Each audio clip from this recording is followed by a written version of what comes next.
Hi,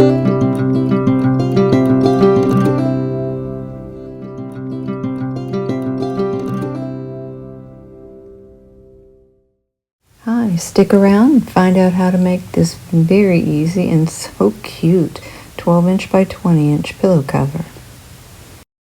Hi there. Okay, to make this 12 by 20-inch pillow cover with the dotted stripes, we're going to use Red Heart soft yarn or any 4-weight yarn you like. 2 colors I'm going to use for my color A, off-white. And each of these has 256 yards. I'm going to use 2, right exactly at 2 skeins of the off-white. And this is wheat. I don't know how to tell you exactly how much I used of the wheat. Very little, less than 1/4 of a skein. Okay, so let's get started. And you're going to chain 65 chains. That's to make this 12 by 20 pillow cover. You're going to need a 12 by 20 pillow form. I'm using a 6mm hook and some scissors. That's all you're going to need. There are 3 stitches that we're going to use. A single crochet, a double crochet cluster, and a herringbone double crochet. So come back when you've reached your 65 chains. I'll be right back. All right, I have my 65 chains. We're going to come into the second chain from the hook. Don't count this. 1, 2. You can either go in from the front if you like. I prefer turning it over and finding that horizontal bar that's called the back bump. Not this one because that's the first one, but this one. For me, it just helps give a nice even edge. Okay, this is the herringbone herringbone double crochet. Yarn over, go through your chain. It's a lot easier the rest of the rows when you just have to go through a stitch instead of the chain, I think. Pull that through. You have 3 loops on your hook. Take that first loop and pull it through the second loop. That's just like a herringbone half double, but you're going to yarn over and go through that first loop. I call that just making a chain. Yarn over and now go through the last 2 loops. Snug that up. There you go. This is a really nice stitch because it ends up angling over. It gives it a lot of interest. It's a nice tall stitch too, without holes like a regular double crochet. Ends up having quite a few gaps and holes. All right, go into your next chain. Pull that through. Pull through the very first loop. Yarn over. Pull through that first loop. Yarn over. Pull through the last 2 loops. I end up, after I've been going for a while, for me it's easier to almost go vertically with this. It helps keep, let me show you. Yarn over, go through, I'm going through that back bump, pull through. It helps keep this last loop from getting too loose, from pulling it too far out. Pull through that first loop, yarn over, pull through that first loop, yarn over. See how these 2 are pretty even? Pull through the last 2, and you can still snug it up just a little bit. And that's what you're going to make all the way across.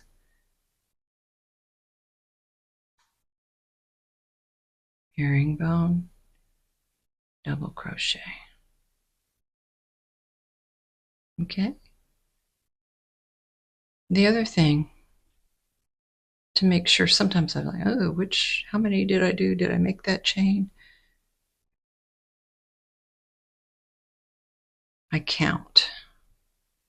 1, 2, 3. Because it is easy to forget where you are. My mind wanders. 1, 2, 3. So you're okay. So just continue making your herringbone. Double crochet all the way across. You're going to have 64 of these stitches because you started with 65 chains. I will meet you at the end. All right, I'm at the end of my row. This is the very last chain. You turn that over. And there's your back bump if you're doing it this way. And we're going to go into that and just do our herringbone double crochet. Through the first loop, yarn over, through the first loop, yarn over, through the 2 loops. Pull that tight, chain 1, and turn. It should be looking something like this.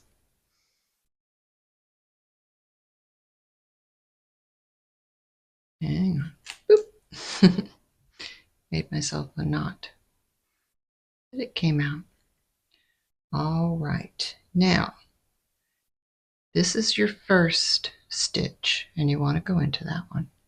Just want to make sure you understand where that is. It's underneath your chain, just to the left, and you'll see that V, and you want to go under there.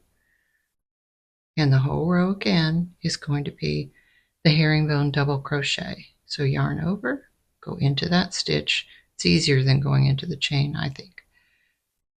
I'm going to go through that first loop, yarn over, go through that loop, yarn over, go through 2 loops. Okay, there's your next stitch. And that's all you're going to do all the way across.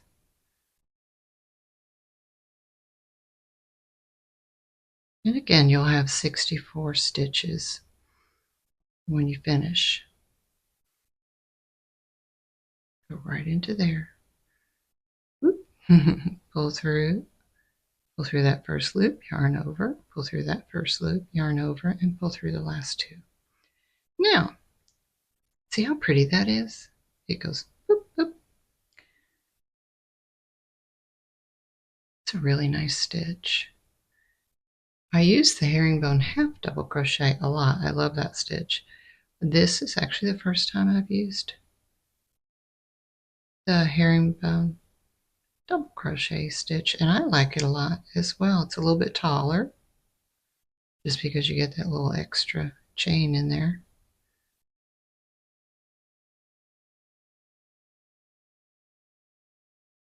Otherwise, it's pretty similar.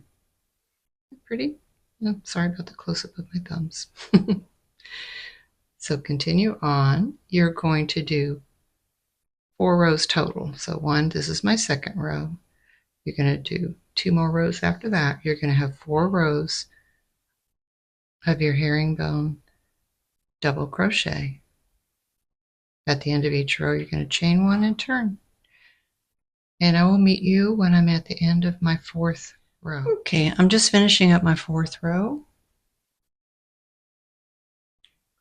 As this gets bigger, you'll be able to see this is 2 rows. You'll have another line like this up here. That's 2 rows. I'm on the wrong side right now, and you know that because the tail from your chain is on the right side, or on your right-handed side. It's going to be on your left side when you're on your right side. That sounds like it doesn't make any sense. The right side of your project, because your tail is on your left. That's just how it always is. All right, I am at the last stitch of the 4th row of all my herringbone double crochets. There's my last stitch right there. I'm going to begin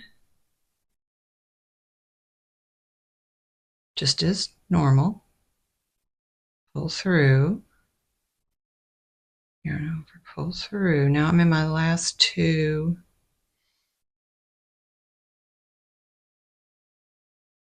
loops. I'm going to drop my yarn. I'm not going to cut it though because we're going to be pulling all the yarn up. There won't be any ends to weave in, which is lovely.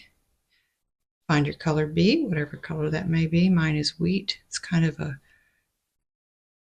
taupe with, it has a lot of gold tone in it. It's very pretty. Looks like wheat. All right, so give yourself a little bit of a tail there. Fold it over. You're going to pull that through because we're changing colors. That's the last part of the stitch. Pull that kind of tight. That just helps to carry it up. You're not going to do anything with it. Find your working yarn, not the tail. And come through with a chain one. Now, next row is super simple because every fifth row is going to be in your color B, and it will be all single crochet. You can tie those together if you want. You don't have to. You're just going to keep pulling them up. Nothing special. They will be hidden. It doesn't have to cross over like that. It just ended up that it did, and that's fine. They're going to be hidden inside when you make your seams. So there's your very first stitch, and it's simply single crochet all the way across. I already did my chain one. So single crochet, which is simply going through, pulling the yarn through, yarn over, pull through two loops all the way across. So you will have 64 single crochet, and that's going to set you up for your stripes and dots row. And that's going to be all, every time you hit your fifth row, you have 4 rows of color A, and then you're going to switch over, and your fifth row is always going to be your color B, single crochet. That's what it's going to look like on the other side. So continue on. I will meet you at the end of the row, and we'll start row 6. All right, we're at the end of row 5, all single crochet. This is your last stitch. It can get confusing. It's the last V. It might look like it's not your last stitch. If you're not sure, count your stitches. It should be stitch number, single crochet number 64, and mine was. And this is my last single crochet. I'm not changing color yet. And chain 1. I do want to point out your edges will look like this, and that's perfectly fine. If you were making a blanket and you wanted it to be straighter, we have techniques to do that. But this is going to be the inside of your seam, and it's actually going to help you because the other piece, the other panel is going to fit right in, and that's going to make your lines line up correctly. All right, so we chained 1, and you're going to turn, and now we're every row, every 6th row is going to look like this. You're going to single crochet in the first 4 stitches. So 1,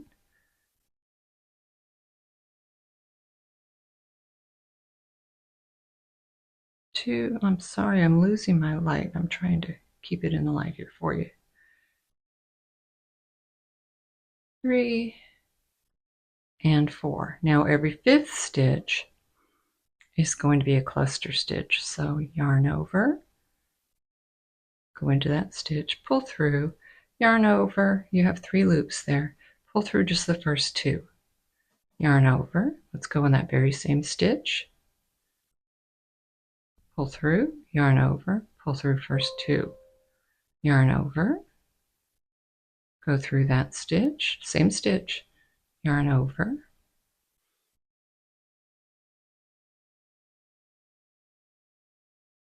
pull through 2, and now you have 4 stitches, pull through 4, and chain 1. It's going to show up on this side as that dot. So on the right side, that's where the dots show up. All right, and now you're going to do the same thing. 1,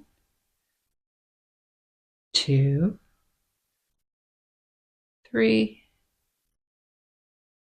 4, single crochet, and another double crochet cluster. So 1, 2, 3, pull through all 4 loops, and chain 1. That just kind of locks it in and gives you that poofy look. Just makes it a little 3D. So continue on. 4 single crochet, 1 double crochet cluster, 4 single crochet, 1 double crochet cluster, and you're going to end up with 4 single crochet at the end of your row, and I will meet you there. I hope you can see this okay. The light's coming in at an odd angle now from the window. Definitely not a professional setup, but I'm not a professional. Okay, I'm on the last stitch of row 6. 1, 2, 3, 4, 5, 6. Here's my very last stitch. That's going to be my 4th single crochet after my cluster stitch. We're going to start the single crochet, but now we're going to switch back to color A. Bring that up.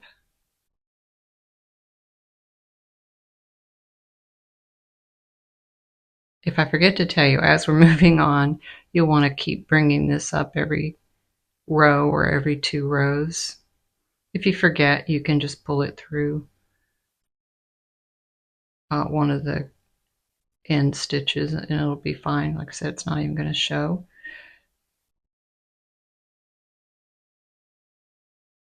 So bring that through the last 2 loops there of your single crochet. Pull that kind of tight. And chain 1. Now on to row 7. And this is going to be a repeat.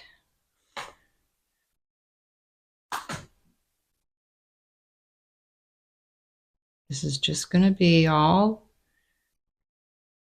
herringbone double crochet in each stitch. So yarn over, there's your very first stitch. Pull through that first loop, yarn over, pull through the next loop, yarn over, pull through the last 2, pull it kind of tight, pull that in. I'm just going to show you how to make it where you want to go into your cluster stitch. There we go. This is the single crochet before the cluster. You can count your stitches if you like. That was 4. There's your cluster stitch. Turn it over. That's what you're going to go into. So yarn over. Make sure you're going into both of those loops and just continue with your herringbone double crochet. It'll seem like it's a little gappy there, but it's fine. It ends up working out really well. And continue on. There's the single crochet, the first single crochet after your cluster. And there's the second one. And the third. I'm still counting to 3. 1, 2, 3. And there's your 4th. It comes right before your cluster stitch. It makes a little bit of a V there. And you have your 2 loops. Make sure you don't miss that one.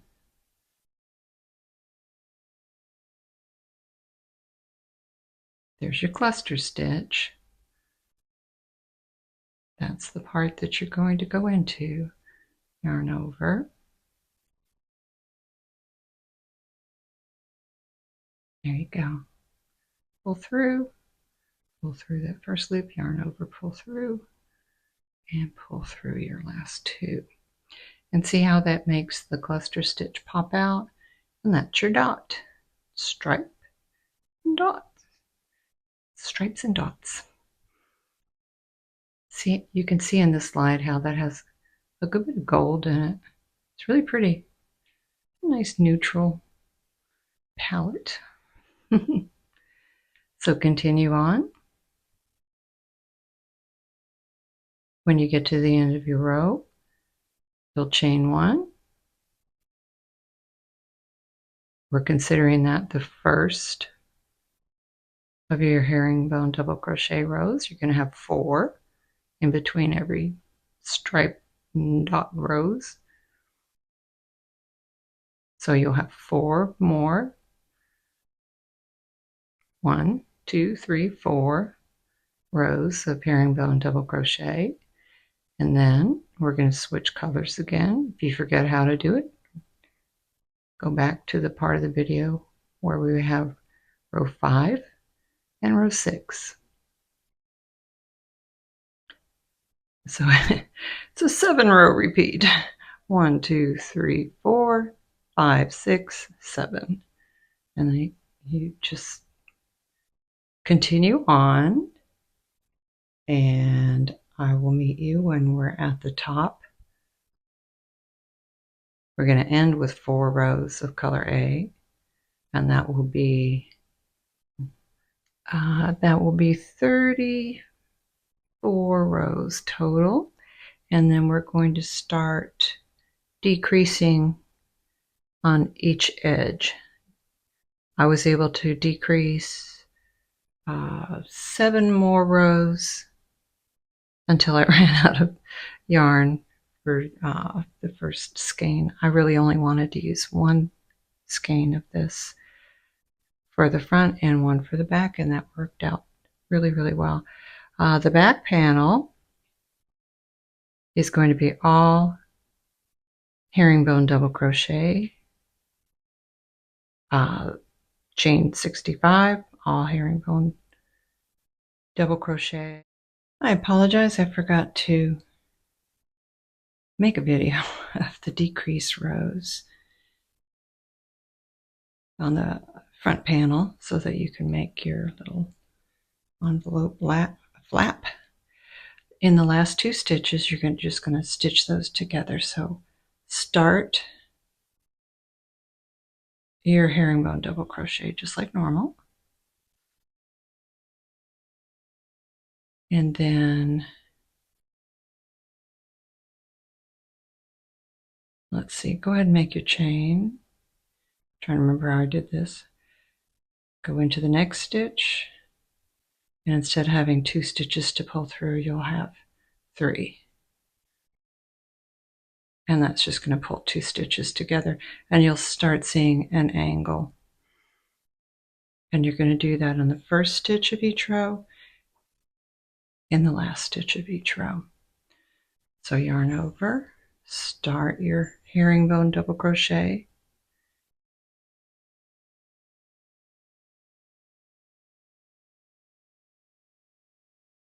make your little chain there, come through.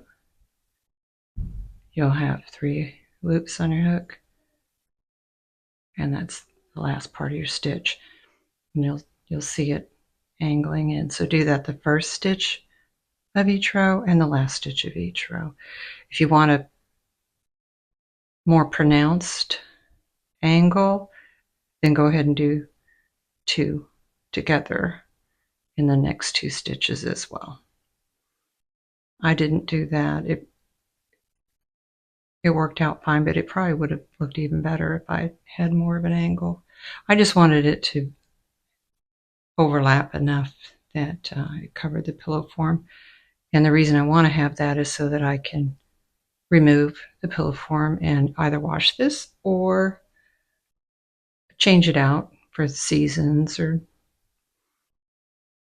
change it out with different blankets that I like to put out at various times.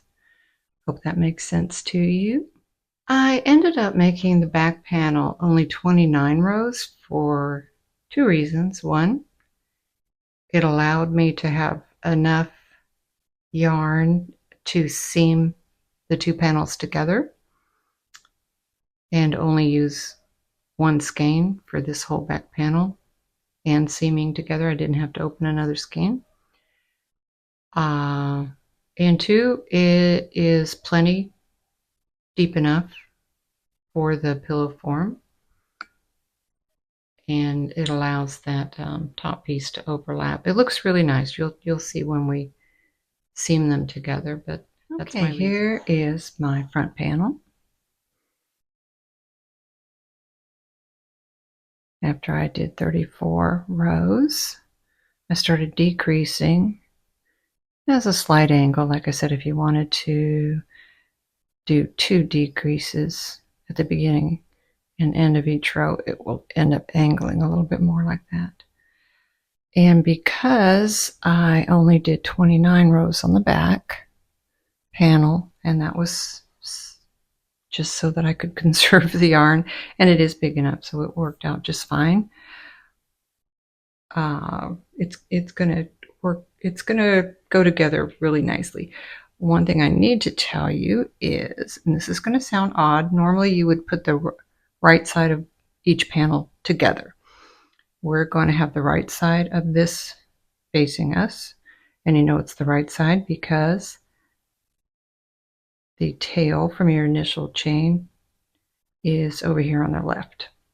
Now, the back panel, we want to actually do the opposite. You're going to put it on top,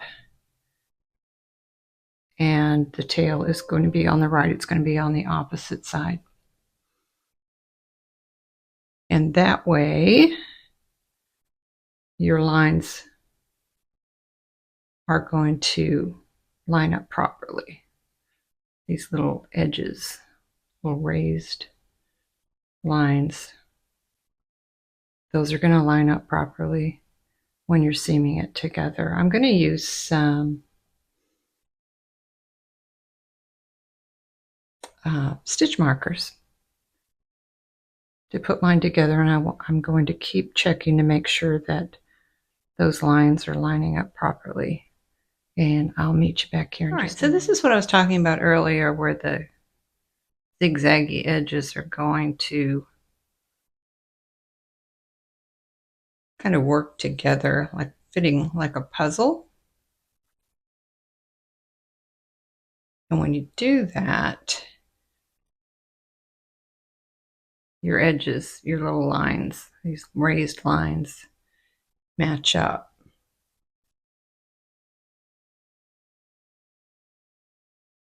So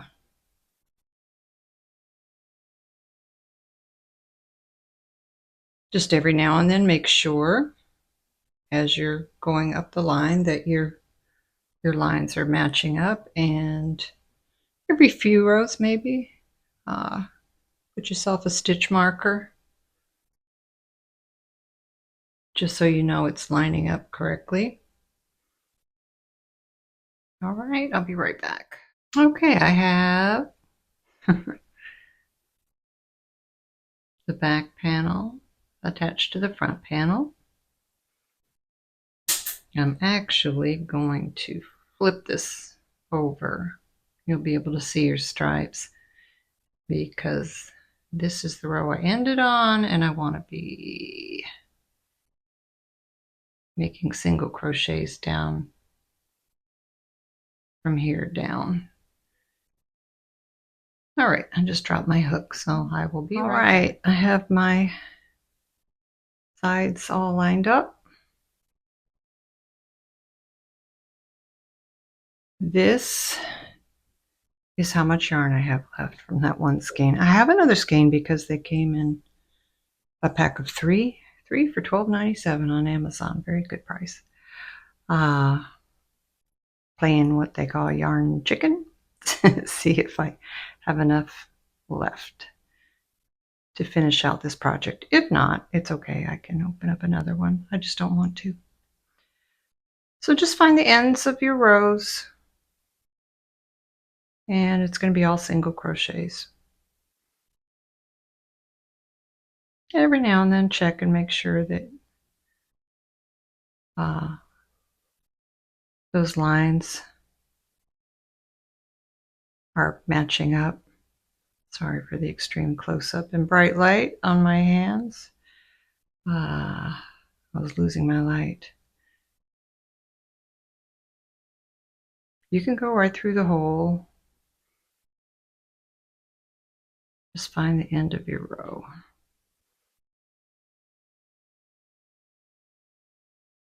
Okay.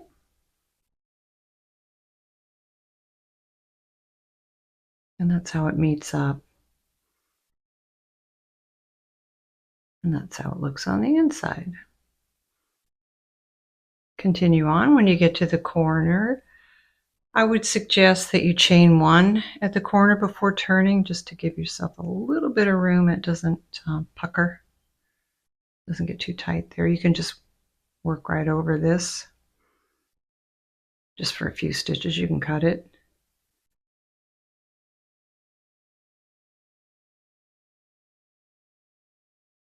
Easy peasy, lemon squeezy. All right. I will meet you when we're all the way back around. There's your overlap piece. All right, see you in a bit. All right, when you're at the bottom, you're just going to line up your stitches. Go through the two loops on one side, find the one that matches up on the other side, go through those two loops, come through, and make a single crochet. It should be looking something like this. Okay, I've gone down one side, across the bottom, what it looks like on the bottom, back up the last side, and remember I have an extra overlap here, and to make sure I was correct on where I was stopping, pull the other side over, just kind of measured it. Oops, put it where you can see it. That's that overlap. I'm folding it in half just to see if my edges are in the correct spot, and they are. So I can finish this off. I already chained one. And I'm just going to cut it. Pull that through. Tighten it up. There we go. All right, I'm going to pull it right side out. Again, if you'd rather sew it, you can do that. It would work just fine. Just keep your rows lined up so that you end up even, equal. There's the top of it. I'm going to fold it over. That's where I'm going to put my pillow form. And this folds over. It's just, like I said, there's just a little bit of a slant here. If you wanted to make a bigger decrease, you could. And now it's up to you. If you want to put a button here, there's plenty of holes to secure it. You don't have to. You can just pop this edge in if you want to, and that's going to secure it. If you wanted to get crazy, you could put a zipper on top, but that's more than I want to do. You could also just make a chain and come back down that chain with a single crochet or a slip stitch and attach it here, come through here and tie a bow. I'm not going to do that. I'm just going to leave it like that for now. Put my pillow cover in, see what I think. I think it needs anything. I'll decide if I want a button or a tie. That is personal preference. I'll be back in a minute. This is the 12 by 20 pillow form I got on Amazon. I'll leave you a link to that if you purchase anything off of a link that I provide. I get a very, very small commission, which is great. Okay, let's see. I need to really back this up so you can see it's filling it out nicely. And there's enough of an overhang here. Pull it up.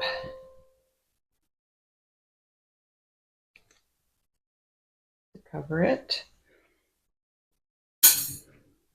I keep dropping my hook. Sorry about that. All right, I'll take some pictures of this because my camera is too close. Okay, here is my completed pillow cover. I love it. As you can see, it goes really well with my chair, which is just a very neutral color. It has just enough texture and interest. It was very easy, very fast to make. I did not add any ties or buttons or anything to the back of it. I may end up putting a button on there at some point, but for right now this works out great. The opening is very easy to get the pillow form in and out. I really hope you enjoy this. I could see this in so many different color combinations using different color stripes, the stripes and dots. It's just adorable. Let me know if you like it. If you have any questions, leave it in the comments. I'll get back to you as soon as I can. And as always, you can see the free written pattern with no ads at I-crochet.com. If you would mind, give me a thumbs up. If you haven't subscribed, please do. If you have subscribed, I really appreciate it and appreciate you watching my videos. And I love to get comments. Hope to have another pattern out very soon. Thanks.